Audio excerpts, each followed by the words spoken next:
오늘 자비로우신 하나님과 인간의 협력 36페이지 중간점부터 살펴보겠습니다.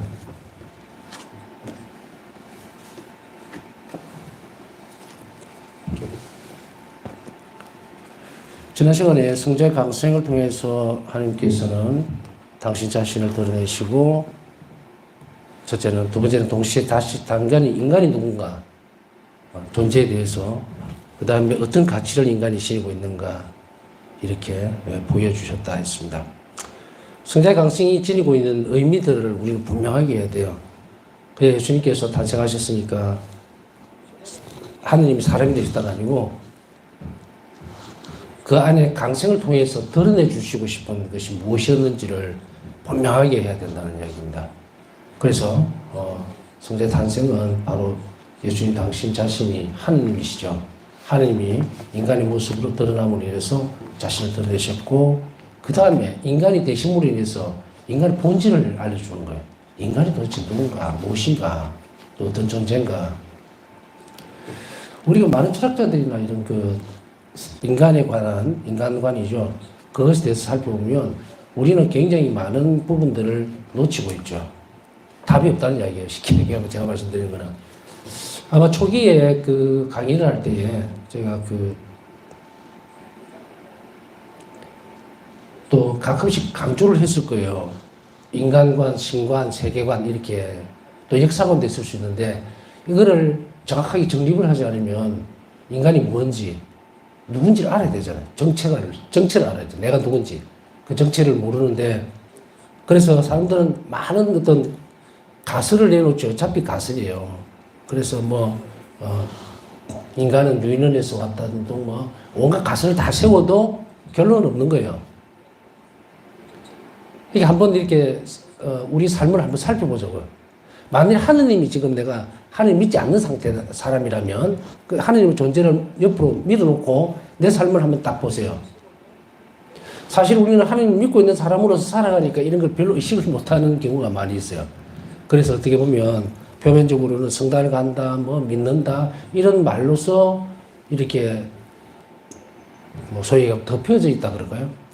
그런데 실질적으로 지금 이 순간에 우리가 하느님이라는 존재 자체에서 떨어져 나와서 내가 혼자 이렇게 있는 내 자신을 딱 보세요. 절벽 끝에 서 있는 것 같을 거예요. 그죠? 남들이 아무도 없어요. 오밀조밀하게 모여서 그래도 우리가 하느님이라는 이 믿음이 우리에게 인간 존재 자체에 주는 엄청난 선물이에요. 그냥 은총을, 그 선물을 받고 있기 때문에 우리는 그래도 사람들하고 툭탁거리고 그 다음에 이렇게 해도 또 내일이 또 올 것이고 미래에 대한 생각도 할 것이고 이렇게 압축이 되어서 있죠. 마치 어떻게 보면 요람안에 있는 어린아이 같이 그렇게 지금 되어 있는지도 몰라요. 하느님 존재하는 것 자체만으로. 그리고 내가 그것을 인정하는 그 순간 또 그 자체만으로 그렇게 되어 있다는 거예요. 그런데 제가 조금 전에 말씀드렸듯이 한번 지워보세요, 지금. 하느님을 나는 안 믿는다. 안 믿는다가 아니고 나 하나님 모른다.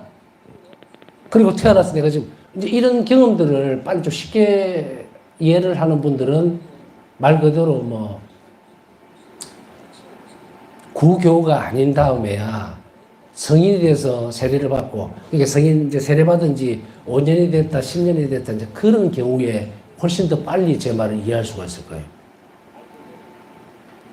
지금은 우리가 나면서부터 하느님의 존재 자체 안에서, 저도 제 말씀을 드렸지만, 태어나면서부터 세례받았으니까, 저는 하느님이라는 존재 자체 안에서 이미 내 삶이 포함되어 있었던 거예요, 이렇게. 그래서 이거 존재가 하느님 없는 상황 자체를 인지를 못 합니다.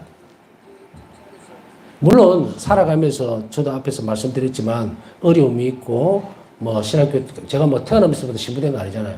어려움이 있고, 절망도 있고, 또 하나님에게서 도망가고 싶은 경우도 있었었고, 그러다가 이제는 신학교에 들어가고 나니까 그 도망가고 싶은 것에서는 이제 묶여져 있겠죠.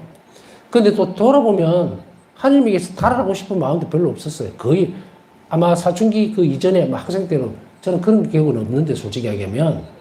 그래 어쨌든 간에 다시 돌아가서 하나님 믿지 않았던 시간들을 삶을 살아왔던 그 상태와 이제 하느님 세례를 받고 교회 안으로 들어와서 살았을 때 그 간격을 훨씬 더 이런 분들은 더 잘 알 수 있다는 이야기예요. 제가 말씀드린 내용을.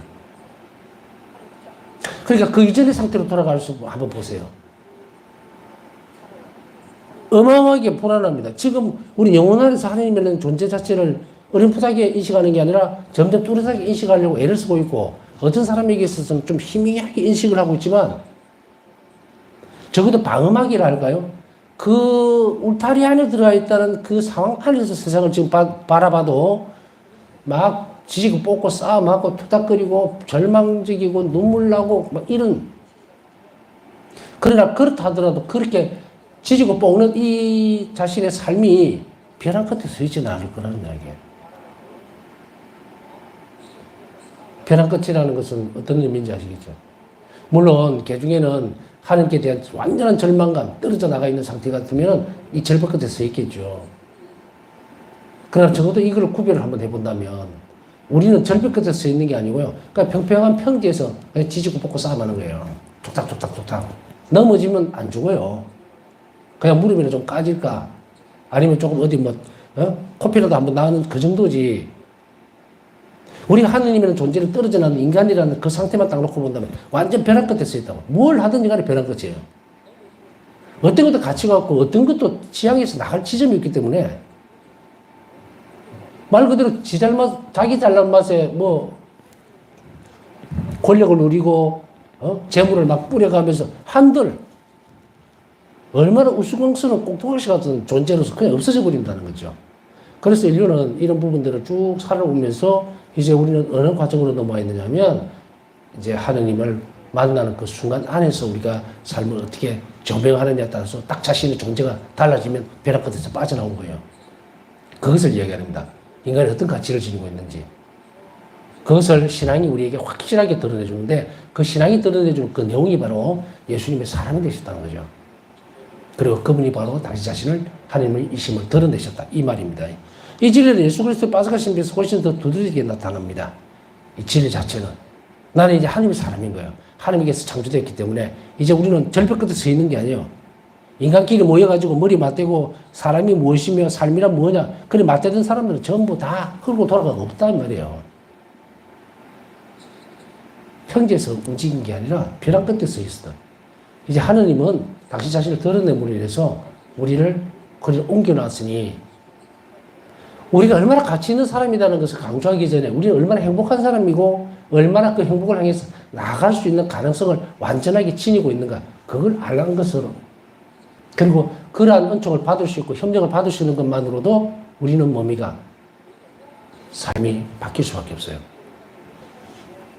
제가 이제 가끔씩 삶이 바뀐다 이런 얘기를 할 때는 내가 행복지수가 올라가게 되면 우리 내일을 기다리게 되고 그 다음날을 기다리게 돼요.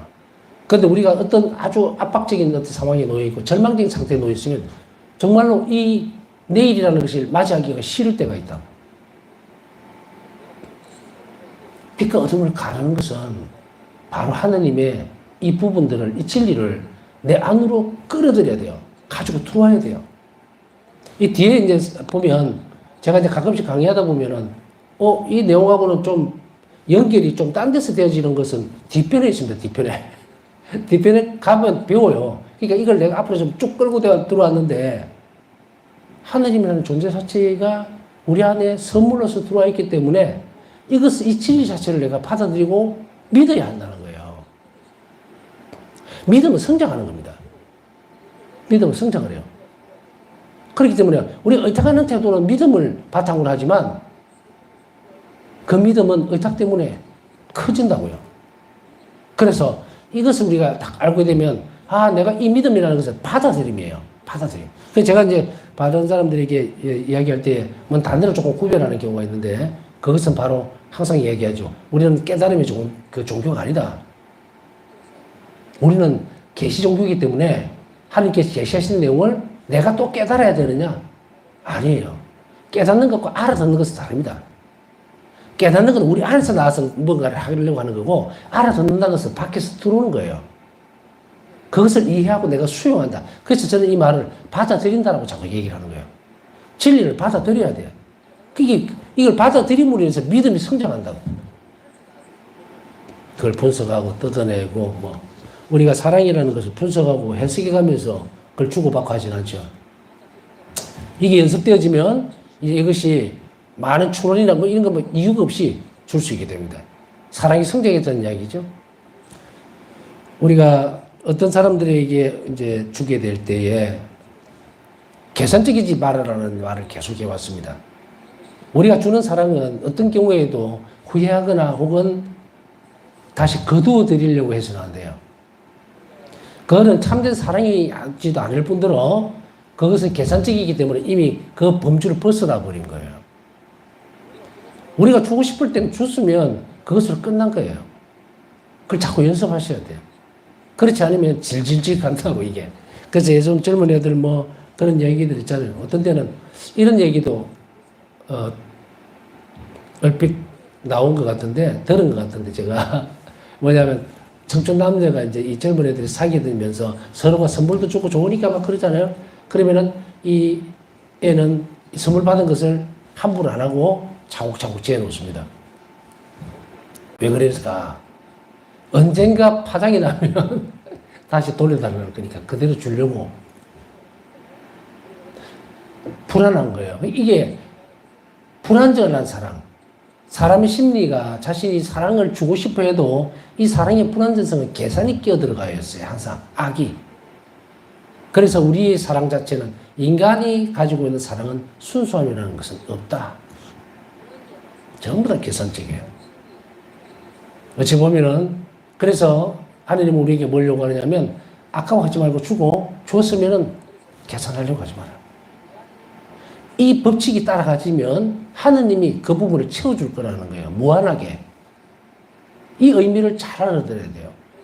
내가 1,000원, 10,000원 그 이상의 것을 내놓았다고 해서 적어도 이것 때문에 무슨 가치 문제, 의미 문제 둘 필요는 없다. 셈하지 마라. 연습해야 돼요. 주고 싶은 사람을 줬으면 그 다음에는 야 내가 아깝다. 내가 뭘 해준 이렇게 하지 마라. 이래 연습을 이렇게 세상적인 걸로만 자꾸 주고받게 되면 하나님이 주실 은총이 줄어들어요. 순수한 사랑만을 통해서 들어가기 때문에. 그렇다면 어떻게 해야 됩니까? 내가 100원을 정말 어렵지만 이런 일들을 교회에 혹은 이웃에게 가난한 들에게 직접 준다 하더라도 만일 그 사람이 내 호의를 역으로 이용할 수도 있다 해요. 만일에 예를 들어서 그것도 감당할 정도가 돼야 돼요. 연습해야 합니다. 내 손 떠났으면 끝이에요. 그렇기 때문에 그 부분들을 우리는 분노를 막 가지고 있으라 그러죠. 내가 죽기 때문에 반드시 내가 원하는 어떤 뭔가가 그 존재 자체에 대한 부분이 아니고 투자로 본다. 아니라 하더라도 세상적인 사랑 안에는 그게 녹록지 않게 스며들어가 있거든요. 이 사랑이 하나님 사랑으로 성화되거나 혹은 정화되지 않으면 이 초상적인 사랑이 이 정화되지 않으면 인간은 아무리 어쩌고 저쩌고 부모와 자식 간의 사랑해도 나중에는 그냥 돈 계산하듯이 계산하게 돼 있다. 그래서 벌써 그런 얘기를 했죠. 내가 너를 위해서 얼마나 많은 걸 줬는데 이놈 자식이 내가 늙었다고 나를 이렇게 홀대를 하고 왜 계산을 하냐고. 그 계산관계만 잘 정리해버리세요. 계산관계만 잘 정리해버리면 하나님의 사랑이 내 안으로 들어오면 나는 굶주릴 일도 없고 배고플 일도 없고 그냥 같은 말이네. 없고 다른 사람에게 무슨 홀대도 할 일도 없어요. 하느님이 내 선물로 될 수 있도록 만들어라. 사랑은 그런 거예요. 우리가 보면 그래서 우리가 표시가 안 나는 쪽으로 가는 것이 좋습니다. 우리가 헌금을 한다, 뭘 한다, 교회를 위해서 희사를 했다. 우리가 그것이 수면 위로 올라오는 경우도 있죠. 어떤 경우에는. 그러나 가능하면 수면 위로 올라오지 않도록. 우리는 얼마나 하나님이 그 작은 우리 행위를 통해서 엄청난 축복을 준비하고 있으리라고 하는 것을 믿음 안에서 받아들여야 돼요. 그래야 우리가 이웃을 위해서 줄 수 있다. 정신적인 희생이 됐든 물질적인 것이 됐든 마음이 열려야 된다. 영혼이 열려야 된다. 그렇지 않으면 쪼막쪼막하니 그래서 될 문제가 아니다. 우리는 우리 자신들이 하는 부분들이 이게 이제 우리 인간 존재의 규정이에요. 하느님은 한없이 인간에게 다 주식 있는 법을 우리에게 가르쳐줬기 때문에 우리 또한 마찬가지로 교회를 위해서 많은 사랑들을 내놓는 연습을 해야 돼요. 특히 영혼들을 위해서, 그 다음에 이웃에, 불쌍한 이웃들을 위해서 내놓는 연습을 하지 않으면 안 돼요. 그게 막 계산적으로 해가지고 요 정도, 그럼 그 정도밖에 못 받아요. 그렇다고 하더라도 우리가 뭐 11조 개념이다, 뭐 이만큼 내놓으면 하나님께서 이만큼 더 그런 계산적인 부분들도 떠나야 합니다. 가장 중요한 핵심은 뭐냐면 아까워하거나 또 아쉬워하거나 이런 쪽에서 혹은 더 받으려고 애를 쓰면서 내놓는 것, 그거는 소용이 없어요. 한 가지 기준이 딱 있습니다. 그거 뭐냐? 나는 하나님만을 원할 때 그때 모든 것이 다 늘어납니다. 이게 은총의 힘이에요. 그것을 우리는 이 부분에 있어서 분명하게 보여주면서 그 다음에 파스카 신비에서 이 부분들이 훨씬 더 두드러지게 드러난다는 건 뭡니까? 파스카 신비는 뭐예요? 앞에 설명드렸죠. 예수님 당신 자신을 몽땅 다 우리에게 준 거예요. 주물에 의해서 다 가진 거예요. 이거 굉장히 중요한 개념이에요. 우리가 그래서 어떤 부분에 있어서는 우리 영혼이 확 열려버리려면 이 부분에 모든 것들을 다 하면 하느님이 나에게 오시는 거예요. 그때 인간의 불안함은 없어지고 인간 존재가 확실하게 드러난다. 그래서 나는 이렇게 살아야 될 존재고 하느님이 내 안에, 하느님께서 나를 차지하시기 위해서는 이렇게 해야 돼요. 그렇게 해야만 없어질 양식이 아닌 영원한 양식을 얻게 됩니다. 이 이슈에 관한 고찰을 시작하기 전에 밝혀둘 점은 모든 구원 사건이 하나님 자비를 드러내지만 예수 그리스도의 순환, 죽음, 부활의 신비를 통해서 가장 완전하게 드러난다는 점입니다. 예수의 순환과 죽음과 부활, 여기에서 이 신비를 통해서 가장 완전하게 드러난다. 성자의 강성에서 드러나는 것은 자비거든요. 그러나 이 자비가 가장 완전하게 드러나는 것은 바로 이 부분이라는 거예요. 파스카 신비에서. 자, 소복음 신문은 이렇게 적고 있습니다. 가장 위대한 자비는 사람이신 하느님의 순환, 죽음, 부활을 통한 구원에서 드러난다. 하느님의 자비가 드러나는 것은 예수 그리스도를 통해서입니다. 예수 그리스도를 통해서 드러나는 하나님의 자비이기 때문에 이것은 예수님의 자비라고 하더라도 무방하다. 성부, 성자, 성령 세 분이 계시지만 그러나 우리에게 드러난 자비는 예수 그리스도를 통해서 드러납니다. 예수님을 통해서만 드러난 거예요. 뭘? 순환을 통해서. 그 말을 하고 있습니다. 죄는 인류를 구렁텅이의 가장 밑바닥으로 밀어넣었고, 구렁텅이의 가장 밑바닥이 뭡니까? 이거 그냥 영원한 생명에서 멀어지는 거죠. 완전히 단절되는 거, 지옥이에요. 이쪽으로 밀어넣어버려. 죽음. 그래서 이 가장 비참한 모습에서 인간을 끌어올리고 새로이 거룩하게 하기 위해서는 가능한 가장 큰 힘과 권능이 요구가 되었다. 가장 큰 힘과 권능. 하나님께서 원하셨던 권능이 도대체 무엇일까? 그 권능은 사람을 살리는 거예요. 그래서 복음에서 저번에 말씀은 권위가 있다라고 했을 때 생명의 말씀을 지니고 있기 때문에, 생명을 지니고 있기 때문에 권위가 있는 거예요. 우리가 어떤 사람들에게 얘기를 할 때, 저 사람이 뭐 권위주의적이다라고 하는 말을 잘못 쓰고 있는 거예요. 물론 잘못 쓰고 있다는 건 사회적 개념이겠지만 교회에서의 권위는 생명을 가지고 있어요. 그래서 권위 있게 말한다는 것은 그 말 안에 하나님의 생명의 말씀을 담고 있어야 됩니다. 허접대기 같은 것을 담아서 막 뿌리는 게 아니고 정말 이것이 내가 듣고 받아들일 때에 내 안에 생명이 자라야 돼요. 그게 권위가 있는 거예요. 사람들은 보면 이거 너무 권위적이다 이럴 때 막 거들먹거리고 이런 걸로 착각을 하는데 가끔씩 이렇게 이제 제가 이렇게 선을 쪽쪽 그어주잖아요. 그 의미 자체를 그거를 알고 모르고 엄청난 차이가 나는 거예요. 사제들이 이제 예를 들어서 뭐 권위적이다라고 해서 이게 교만해서 막 드러나는 그런 거하고 착각을 하는 거예요. 사제들이 가지고 있는 권위는 자비의 권위입니다. 이웃에게 자비로 줄 수 있는, 그리고 그리 해야만 되는, 또한 그 안에 그 자비는 말씀과도 같이 나가죠. 그래서 우리가 매일의 삶에서 말이나 행동이나 기도로서 자비로워야 된다. 말도 자비로운 일이잖아요.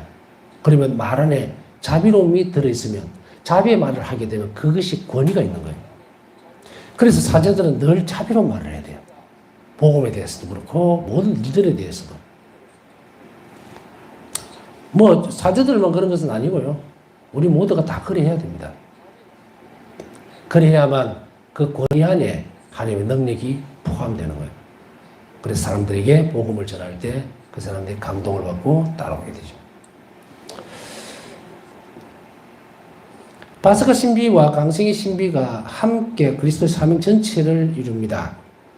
파스카 신비와 강생의 신비, 하나님의 탄생과 예수님의 순환과 죽음이라는 이 신비, 이것이 그리스도 사명 전체를 이루는 거예요. 사람으로 태어나심으로 인해서 가장 낮아졌고 또 인간이 되심으로 인해서 인간과 같아지셨다. 우리 본성을 바꾸기 위해서, 인간성을 바꾸기 위해서.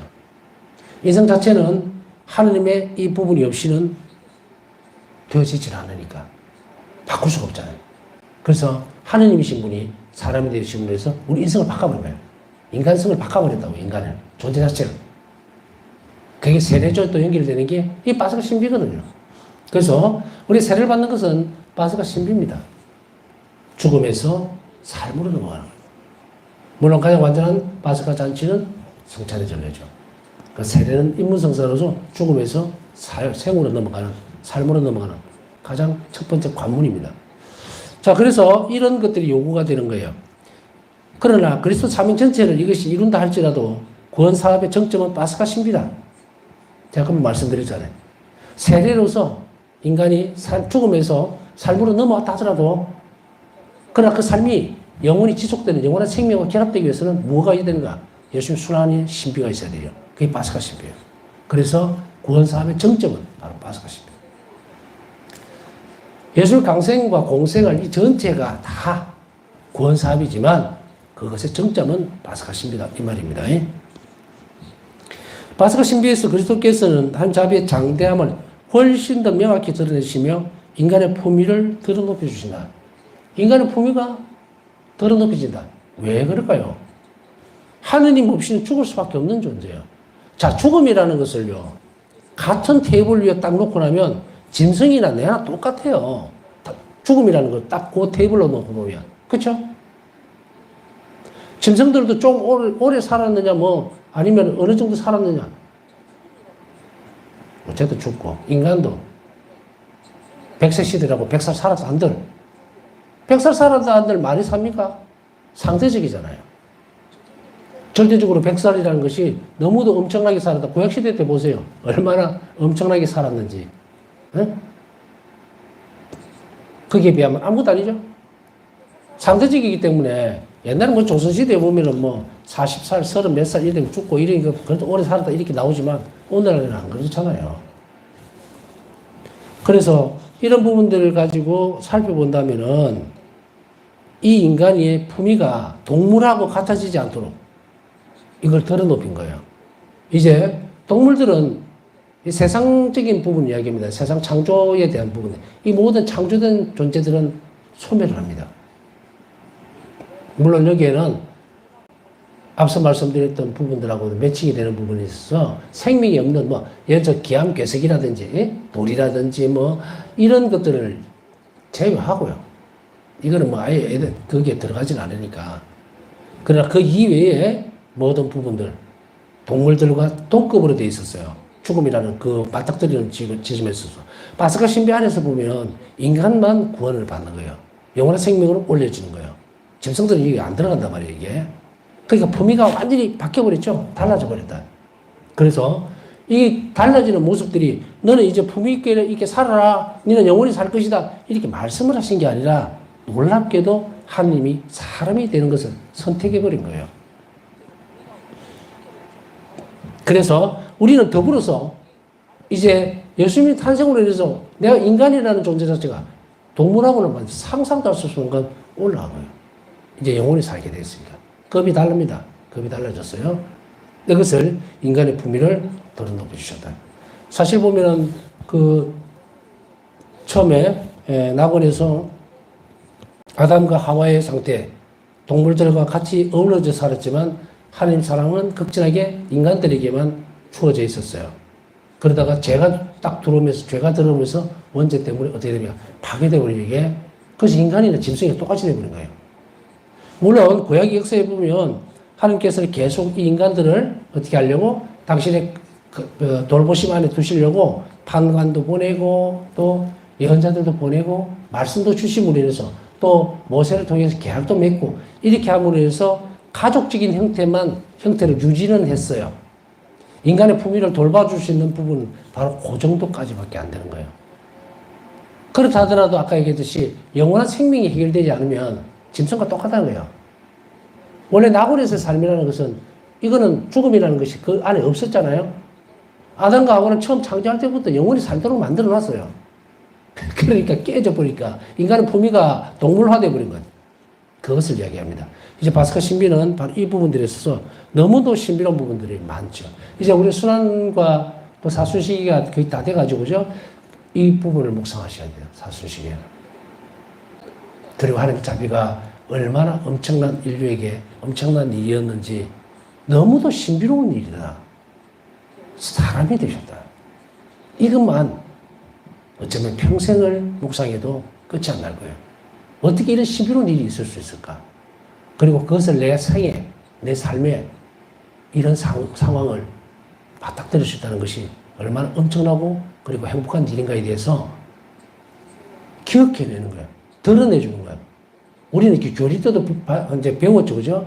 그리고 교회 공동체 안에서 이런 것들을 익히 들었어요. 이걸 떠올려야 돼요. 떠올려서 고백해내야 돼요. 그래야만 상상도 할 수 없는 영혼 안에서의 작업들이 이루어져요. 왜 그럴까요? 한번 여러분이 어쩌나 확률적으로 생각을 해보세요. 2000년 전에 예수님께서 사람이 되셨고, 그죠? 강생이죠? 2000년 전에 예수님이 탄생하셨는데, 예수님 오시기 이전에 그 수없이 많은 사람들, 그리고 2000년 동안 오늘날도 마찬가지거든요. 오늘날 현재까지 예수님을 받아들이고 믿는 사람이 그 숫자로 봤을 때 내가 그 확률 안에 들어가 있다면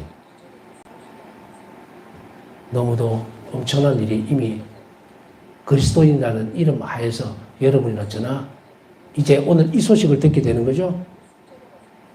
내가 너무도 귀하디 귀한 사람인 거예요. 그러면 이것의 품위들을 이제 배우고 익히고 하면서 나아가야 돼요. 그렇지 않으면 이거를 포기하는 거예요. 제가 지난번에 시간에 얘기했죠. 우리가 품위를 되찾는 것은 뭐냐면 배워야 한다. 이 단순하게 우리가 학벌이 높아야 된다 그런 의미가 아니에요. 앞에 설명을 드렸잖아요. 예를 들어서 뭐 세자빈이 되려고 그러면 뭐 온갖 종류의 걷는 것도 뭐 제대로 걸어야 되고 손높이는 어떻게 해야 되고 뭘 어떻게 해야 되고 여러 수천 가지 예법을 배워야 품위를 유지할 수 있다. 이렇게 되죠. 마찬가지로 우리가 이 사실을 알게 되는 순간 이제 여러분들은 그 품위를 갖추기 위해서 노력을 해야 돼요. 그래야만 그게 걸맞는 대접을 받는다.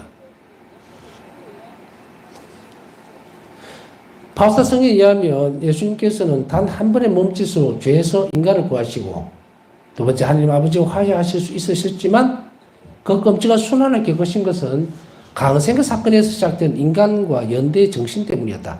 참조 1기에 1747번. 이런 끔찍한 순환을 겪으면서 한 것은 뭡니까? 인간의 협력을 요구하신 거예요. 그래서 인간이 없이는 구원을 할 수 없는 거예요. 그래서 예수님은 뭐라고 우리에게 얘기를 하고 있는가? 인간의 존재에 대해서. 너 없이 창조했지만 너가 있어야 구원한다. 너가 협력하지 않으면 구원할 수 없다는 이야기예요. 그래서 이것을 연대라고 얘기해요. 연대. 그래서 하나님께서는 앞에서 바울사성의 일기에서도 나오듯이 그냥 몸짓 한 번만으로 죄에서 인간을 구할 수 있어요. 그리고 아버지와 화해하실 수도 있어요. 하나님 아버지가. 그런데 굳이 왜 인간이 되셨을까? 인간 존재 자체와 협력하고 싶어요. 연대. 그래서 하느님은 사람이 되시는 것을 선택하셔서 당신을 제물로 드림으로 인해서 아버지께 완전한 순명을 드려야겠게 인간으로서. 이것이 바로 연대 정신 때문이었다. 우리를 없애거나 말로서 하고 이러면 우리가 주체적으로 빠집니다, 인간이. 그죠? 협력 관계에서 하나님은 오로지 의지적으로 사랑해야 되는 그 부분이 생략되어 버리겠죠? 그렇게 되는지를 원하지 않으셨다. 인간의 품위를. 그래서 이 자비에서 보면 삼일체께서 나누시는 사랑은 뒤에 배웁니다만 매우 중요해요. 무한대로 당신 자신을 주는 겁니다.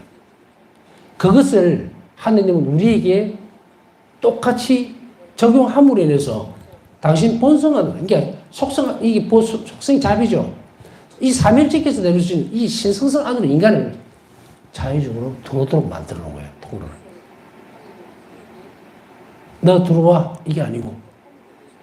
그래서 예수님은 바로 이 연대정신, 스스로 인간이 이제는 자발적으로, 의지적으로, 왜냐하면 앞에 원죄를 보면 알잖아요. 원죄도 의지적으로 하나님 자기를 밀어내버리고 죄를 그냥 뒤로 쓰버리는 거예요. 자기가 주인이 되려고 했죠. 이것을 뒤집어 놓으려면 어떻게 됩니까? 사람 한 명 한 명이 자의적으로 또 의지적으로 하느님을 사랑하고 하나님께 의탁해야 돼요. 하나님 자비를 받아들이고 우리를 내놔야 된다, 이 말이에요. 그렇지 않고 도망을 갔으니까, 원죄는. 그것을 연대정신 때문에 이 일을 하셨다라고, 이걸 충분히 이해를 해야 됩니다. 그래서 이것을 잘 이해해야만, 왜 하느님은 나에게 이렇게 해주시지 않으시고 내가 이렇게 죽게 생겼는데 내가 얼마나 열심히 기도를 했는데 희생을 바쳤는데 왜 안 해주십니까? 라고 고함만 지를 것이 아니고 어떻게 연대해야 되는지, 어떻게 협력해야 되는지를 귀를 잘 기울여야 돼요. 내가 원하는 것이 아닌 하느님이 원하시는 것을 내가 죽자 살자 따라갈 때 그때 연대가 되는 거예요. 이건 뭡니까? 의탁이죠. 그것을 함으로 인해서 하느님은, 사랑은 수동적이 아니에요. 능동적이고 자발적이고 의지적이어야 돼요. 자유의지를 가지고 이제 와야 돼요. 인간이 자유를 허락해 놨더니 판을 엎어버렸죠. 선을 추구하고 살아야 될 인간에게 원죄가 벌어졌던 것은 이 판을 엎어버린 거예요. 그것이 바로 하느님께 의탁하지 않고 내가 뭐가 되어보려고 하는 이거라는 이야기죠. 그걸 뒤집어 놔야 되겠죠. 그래야 인간이 온전히 이제 하느님과의 연대 안으로 들어갈 수 있다. 영원한 생명 안으로 들어갈 수 있다는 이 말입니다. 이 부분만 살펴보더라도 우리는 굉장히 묵상할 것이 많죠. 하느님이 이렇게 사람 되시면서까지 나를 사랑하셨고, 그러면 내가 이 사랑에 반응을 하고, 그 다음에 이 희생에 나를 위해서 죽으셨던 이 예수님의 죽음에 대해서 내가 그것을 기억하고 그것이 헛되지 않도록 내 구원의 선익이 되도록 그렇게 하기 위해서 무엇을 해야 될 것인가? 그것을 내 삶 안에서 하느님께 완전히 의탁하는 태도를 끊임없이 드러내야 된다. 바로 그 부분입니다. 그래서 우리는 이 연대정신이라는 것이 바로 하나님은 우리를 강제화하지도 않을 뿐더러 너무도 사랑하시기 때문에 우리를 초대하시면서도 올 수 없음을 아는 거예요. 죄 때문에. 그래서 그 간격을 싹 다 없애준 거예요. 그리고 하고자 한다면 나에게 오는 모든 은총들을 다 주겠다고 약속을 해놨죠. 은총을 받는 그릇은 우리 각자가 만들어야 됩니다. 이래야만 하나님 사랑이 완성이 돼요. 이것이 바로 오늘 살펴봤던 내용입니다. 예, 남으신 묵상하면서 오늘도 자비를 청하신 분들, 자비 입을 수 있도록 함께 기억해 주시기 바랍니다.